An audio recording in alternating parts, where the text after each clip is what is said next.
মাননীয় প্রধানমন্ত্রীর দৃষ্টি আকর্ষণ করব, এই ব্যাপারটি পুলিশের তেল রেশন, আইনশৃঙ্খলা বাহিনীর তেল রেশন অবিলম্বে প্রত্যাহার করা হোক। পুলিশ সহ এমার্জেন্সি বাহিনী যারা আছে, পুলিশ হোক, অ্যাম্বুলেন্স হোক, ফায়ার ব্রিগেড, এই জাতীয় যারা আছে, তাদের উপর থেকে এই যে এম্বার্গোটা ছিল এটা সরিয়ে নেওয়া হয়েছে।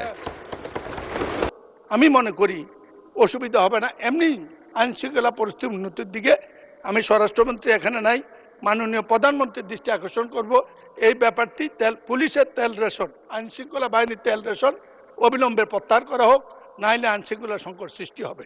এতে আমাদের জনগণের নির্বিঘ্নে চলাচলের সমস্যার সৃষ্টি হয়। ধন্যবাদ মাননীয় স্পিকার। মাননীয় সদস্য, আচ্ছা, মাননীয় সংসদ নেতা কিছু বলতে যাচ্ছেন। মাননীয় স্পিকার, আপনাকে ধন্যবাদ। মাননীয় সংসদ সদস্য, আপনি যে কনসার্নটি এক্সপ্রেস করেছেন, মাননীয় স্পিকার, মাননীয় সংসদ যে কনসার্নটি এক্সপ্রেস করেছেন, এই বিষয়টি এরই মধ্যে আমরা অ্যাড্রেস করেছি।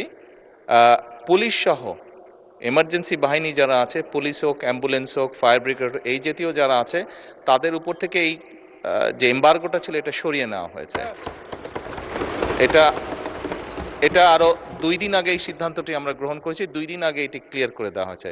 কাজে আশা করি ইনশাল্লাহ এই সমস্যা আর হওয়ার কথা না। ধন্যবাদ মাননীয় স্পিকার।